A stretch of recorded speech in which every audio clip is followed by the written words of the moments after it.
Videonya itu harus ditonton sampai full ya guys.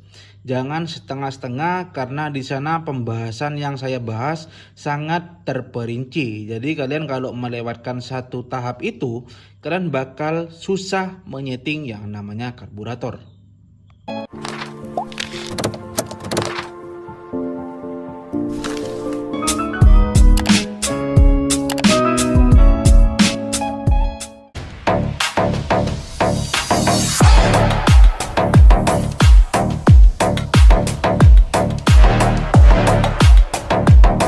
Assalamualaikum warahmatullahi wabarakatuh. Kembali lagi bersama kita di sini di YouTube channel official Mekanik Bosok ya.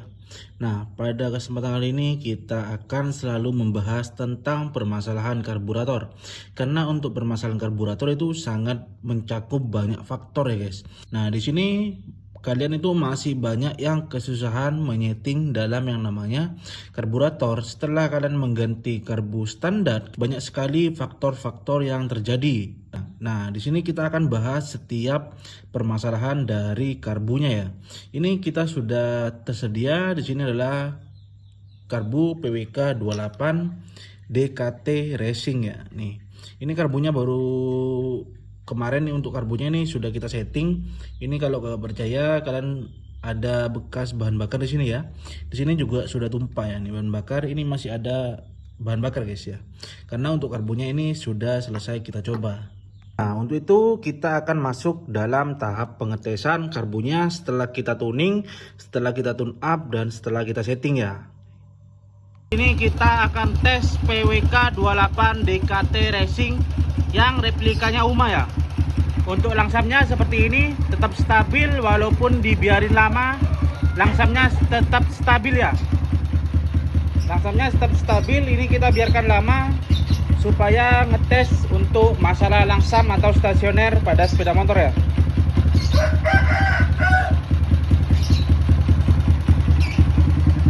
Untuk karbunya, bodinya ini hampir mirip sama PWK 28 UMA ya, itu PWK DKT Racing. Kita akan gas sedikit-sedikit ya. Ini untuk settingan karbu yang sudah pas di RPM bawah.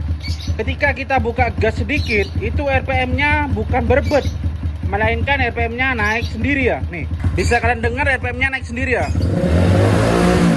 Tuh. Padahal ini untuk gasnya kita tahan ya. Kita akan tes untuk RPM tengah ke atas sampai limit ya. Nih. Ini untuk limitnya sudah kita atur di 9000 supaya tidak jebol ya.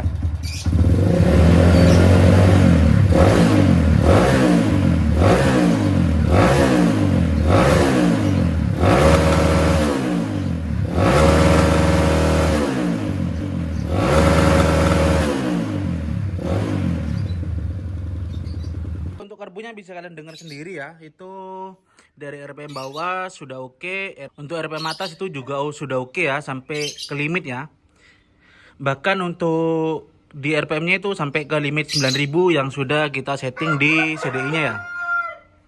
Nah, kembali ke topik pembahasan karbunya. Apa aja yang kita rubah karbu ini, karbu PWK, supaya itu enak, settingannya gampang dan ketemu. Nah, di sini di berbagai macam video yang sudah saya upload di channel Mekanik Bosok ya, itu saya menerangkan bahwa kunci dari keberhasilan karbu PWK ini berada di jarum skep ya. Nah, karena untuk fungsi dari jarum skep ini itu untuk menentukan volume keluarnya dan masuknya suatu bahan bakar, itu ditentukan sama yang namanya besarannya jarum skep ini guys. Jadi pada jarum skep itu kan tentunya di berbagai macam jarum itu memiliki bentuk, diameter, dan profil yang berbeda-beda ya. Dari kalian bisa lihat di sini untuk karbu PWK yang digunakan di motor 4 tak itu untuk profil diameter jarumnya itu lebih gemuk ya. Nah, di sini kita akan contohkan untuk jarum bawaan dari karbu PWK-nya ya. Di sini kebetulan saya kedapatan orderan untuk dilakukan tuning karbu PWK baru ya. Ini orangnya beli karbu langsung jadi di saya tuningannya. Tapi untuk karbunya ini baru belum kita papakan, belum kita garap ya. Untuk karbunya seperti ini. Nah, jarumnya di sini ya. Untuk PWK ini jarumnya itu tidak cocok ketika kalian gunakan di motor 2 tak maupun 4 tak. Kalau nggak percaya kalian bisa kalian coba sendiri. Kalau kalian pakai jarum bawaan PWK-nya, kalian setting aja pilot jet dan main jetnya. Pasti akan ada kekurangan dalam karbu ini ya. Entah kekurangan itu dari settingannya yang susah ketemu, kemudian ngok, kemudian berebut, kemudian karbu nahan, karbu terlalu boros, busi hitam. Intinya dalam setiap kekurangan karbu ya, yang belum kalian apa-apakan, cuma kalian ganti pilot jet dan main jet, pasti terdapat kekurangan yang sudah saya sebutkan ya. Kalau tidak percaya, kalian bisa tes sendiri untuk karbunya. Nah, kembali di topik pembahasan kunci utama dari keberhasilan settingan karbu, itu ada pada jarum ya. Kita terdapat jarum, ini yang lebih panjang ya. Ini untuk yang sudah kita gunakan tadi di PWK ini, yang sudah kita videokan tadi hasil tesnya seperti itu, kita menggunakan jarum yang lebih panjang ini. Sedangkan untuk yang lebih pendek, ini jarum bawaan PWK-nya yang ada di cadangannya ya. Jadi mau di cadangan sini sama yang sudah dipakai itu untuk profilnya sama nih. Ya. Nah, kenapa untuk jarum itu sangat berpengaruh atau kunci utama dari keberhasilan karbu? Kalian bisa lihat profil di sini, ya. Untuk yang customan jarum saya pada bagian sini itu terlihat diameternya itu lebih besar. Kalian bisa lihat nih, ya. Pada bagian sini ini diameternya besar karena di sini kita bikin besar supaya mengatasi yang namanya tadi berebut di RPM bawah maupun langsamnya itu susah ya. Nah, sedangkan yang ini terlalu kurus. Jadi untuk pentirusannya itu di sini guys nih. Di sini terjadinya pentirusan. Sedangkan untuk customan jarum saya yang terjadi pentirusan itu lebih ke bawah ya. Kita ilustrasikan kinerja karbu ya. Ini posisi untuk motor langsam ya. Langsam itu seperti ini ya, skep menutup rapat, tapi di sini ada sedikit angkatan skep tuh ya. Di sini karena ini untuk menahan agar motor itu bisa langsam. Nah, posisi jarum seperti ini itu berada di posisi langsam. Jadi kalau diilustrasikan dengan jarum yang ini ya, itu posisi langsam berada di sini guys ya. Di titik pembatas head nozzle sampai ke sini itu adalah tugas dari langsam karburator. Kemudian ya, setelah kita langsam seperti ini ya, kita kan untuk menahan gas atau kita mengetes yang namanya di RPM bawah, akhirnya kita naikkan sedikit seperti ini ya. Itu pastinya kalau settingan karbu yang sudah pas sama tadi di video sebelumnya, itu di sini untuk RPM-nya itu bakal naik sendiri, bukan turun naik ataupun berebut ya, seperti ini. Nah, jadi untuk diameter profil yang di sini itu berada di jarum di sini ya guys. Kita contohkan di jarum sini. Nah, ketika kalian mengetes di RPM bawah, itu mainnya dari titik langsam sini ke sini ya. Itu tugasnya di RPM bawah. Jadi diameter sini ke sini itu tugasnya di RPM bawah. Nah, kemudian juga tadi sudah kita tes sampai RPM tengah ke atas ya. Nah, RPM tengah itu berada posisi jarum di sini atau di tengah-tengah, skep juga setengah tuh ya. Ini adalah fungsi dari yang namanya RPM tengah ya. Jadi mainnya itu di RPM tengah itu pada jarum ya. Itu di sini. Nah, kenapa di RPM bawah ataupun tengah ketika kalian menggunakan jarum bawaannya, di situ terjadi kendala ngeses, berebut, susah langsam? Karena di sini dari RPM tengah ini terjadi pengtirusan ya atau pengkurusan ya. Pengkurusan diameter jarum. Jadi untuk diameter jarum yang semakin kurus itu semakin boros guys ya. Kalian bisa bedakan sama jarum ini ya. Nah, ini di RPM bawah sampai tengah ini lurus, tidak terjadi pentirusan. Itu pentirusannya baru di RPM atas ya. Jadi itu ya, kendala kunci utama dari keberhasilan karbu itu ada pada jarum skep. Nah, untuk jarum ini ya, ini kita gunakan, kita ini bikin langsung dari bahan mentah ya. Bahan mentah itu bisa dari las kuningan kawat yang diameternya 3 mili. Tinggal kalian sesuaikan aja, tinggal kalian tes sedikit demi sedikit, kalian amplas ya. Kalian borcun sedikit demi sedikit, kalian tes di motornya sampai ketemu enak, berarti itu sudah settingan yang enak ya. Kemudian kalau masih dirasa kurang enak, kalian tinggal aja setting pilot jet dan main jet.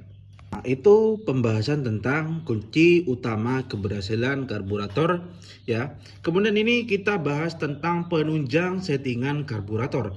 Tentunya itu ada pilot jet, main jet, dan juga di dalam karbu itu terdapat beberapa lubang dan settingan pelampung ya. Nah, untuk masalah settingan pilot jet dan main jet kita abaikan dulu ya. Karena ada di video saya yang lain tentang menentukan ukuran dari pilot jet dan main jet. Bisa lihat video saya yang sebelumnya tentang ciri-ciri dari pilot jet dan main jet yang kebesaran dan kekecilan. Jadi untuk masalah pilot jet dan main jet kalian bisa lihat video saya yang sebelumnya. Nah, kemudian penunjang settingan kemudian ya, itu ada pada pelampung ya. Pelampung itu usahakan ya, pelampung usahakan rata seperti ini guys ya. Tidak boleh terlalu ke atas dan tidak boleh terlalu ke bawah. Karena untuk yang terlalu ke atas settingan pelampung ini itu untuk di RPM atas ya, itu bakal kekurangan yang namanya pasokan bahan bakar. Jadi kendalanya itu bisa terjadi untuk di RPM atas ya, motor terasa nahan.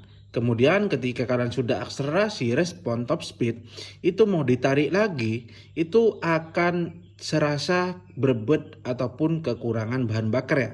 Karena pasokan di tampungan ini itu sedikit ya. Jadi usahakan seperti ini.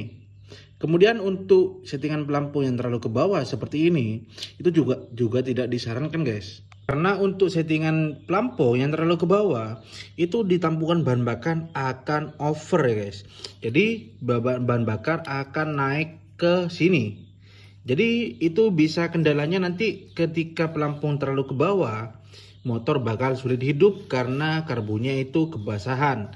Kemudian penyebab karbu itu juga bakal ngembun di sini karena tampungan bahan bakar ngikut masuk ke sini naik ya. Nah, kemudian sering terjadi yang namanya berbet. Nah, ketika posisi langsam ya, motor langsam kalian panaskan tiba-tiba mati motornya, itu juga bisa jadi penyebab karena settingan pelampung yang terlalu ke bawah. Kemudian dan juga ketika kalian sudah akselerasi ya, akselerasi biasanya di RPM bawah itu kering, tiba-tiba kalian mau tarik gas lagi berebet ya, itu juga bisa karena di sini kelebihan bahan bakarnya naik ya.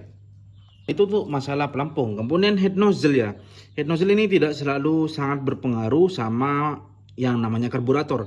Intinya untuk head nozzle walaupun kalian tetap mau pakai head nozzle yang panjang yang pendek, itu menurut saya ya, pengalaman saya nyeting berbagai macam karbu, itu banyak karbu sekali ya. Itu untuk settingan head nozzle mau panjang mau pendek itu sama aja. Itu kuncinya hanya di jarum. Mau lebih respon, mau lebih mana ya, itu hanya ada pada jarum ya. Tinggal kalian sesuaikan aja jarum sama head nozzle itu harus pas. Kalian bisa juga lihat untuk head nozzle sudah sering saya bahas di video saya sebelumnya ya. Dan penunjang yang terakhir itu ada pada bagian karburator ya.